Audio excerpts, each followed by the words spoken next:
নমস্কার বন্ধুরা, আজকের ভিডিওটি একটু বড়ই বলতে পারেন। তো এখানে ভাইফোঁটার প্রথম পর্ব চলছিল। আমার বোনজি আসলে সততা ওই ভাইফোঁটা দিচ্ছিল। সহজ আমার ছেলে রাজকুমার আর আমার ভাইয়ের ছেলে ওম ওদেরকে দিচ্ছিল আর কি। ঠাকুরঘরে মূলত ওটা করা হচ্ছিল। এরপরে আমরা আমার বড় ননস মানে বড়দির বাসায় গেলাম। ওখানে চিকেন পরোটায় প্রথমে গিয়ে চিকেন পরোটা খাওয়া দাওয়া হচ্ছিল, কারণ বড়দি ফোঁটা দেবে, ভাগ্নিরাও আমার ছেলেকে ফোঁটা দেবে, এই হিসেবে আসলে করা হয়েছিল। তো সব কিছু আয়োজন শেষ। এই দেখুন একটা কেকও রেডি করা হয়েছে ভাইফোঁটা উপলক্ষে। আমার বড় ভাগ্নি এটা করেছিল।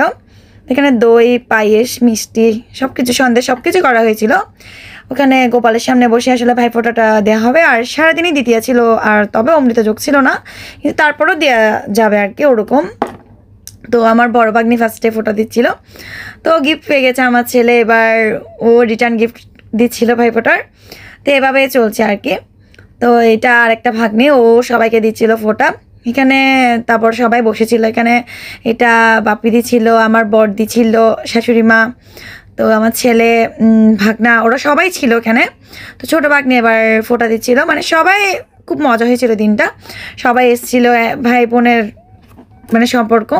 তো খুব ভালো লাগছিল ওভারঅলে। তারপরে গিফট বাট দেখার পালা, কাকে কি গিফট দিল কি দিল না এগুলোই দেখছিল।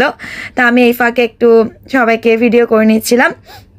আসলে এই মুহূর্তগুলো সবসময় পাওয়া যায় না, আর হয়ও না। তো যখনই হয় আসলে একটু তুলে রাখা দরকার, যেন স্মৃতি হিসেবে থেকে যায়। তো এখন খাওয়া দাওয়া, ভাইফোঁটার দারুণ খাওয়া দাওয়ার আয়োজন ছিল। এখানে মুসুর ডাল করা হয়েছিল, ভাত করে সাদা ভাত করা হয়েছিল, তারপর ডিম ছিল, ডিম ভাজা হয়েছিল, তরকারি করা হয়নি। তারপর এটা চিকেন কষা ছিল, তারপর মাছ ছিল, মাছটাও ভুনা করা হয়েছিল, ঝোল করা হয়নি তেমন একটা। তারপর বেগুনি করা হয়েছিল, আর পায়েস ছিল। তো অনেক কিছু আসলে আয়োজন হয়েছিল। আর ওই কেকটা আসলে ওখানে কাটা হয়নি, এটা পরবর্তীতে কাটা হবে। তো আমার ভাগ্নি আবার কিন্তু কেক টেক রেডি করে বিক্রি, মানে কেকের বিজনেস করে আর কি, অর্ডার টর্ডারও নেয়। তো বেশ ভালোই কেক বানায়। তো বলছিল যে আমি একটা কেক রেডি করেছি, অনেক কিছু করেছি, এগুলো বলছে আমি তোকে একটু তুলি।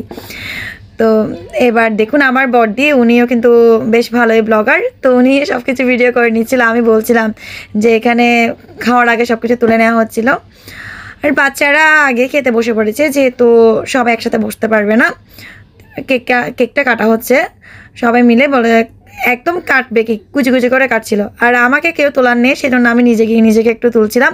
ওই শিং ব্যাং আসলে বাছুরের দল ঢুকে পড়া আর কি। তো আমি বলছিলাম একটু কেক খাইয়ে দে, তো আমার বড় ভাগ্নি একটু কেক খাইয়ে দিচ্ছিল। তারপর একদম লাস্ট মোমেন্টে আমার হাজব্যান্ড অনেক রাত করে এসছে, তখনই বড়দি ভাইকে ফোঁটা দিয়ে অনুষ্ঠানটা একদম কমপ্লিট করলো। তারপর আমরা চলে এসেছি। তো ধন্যবাদ সবাইকে।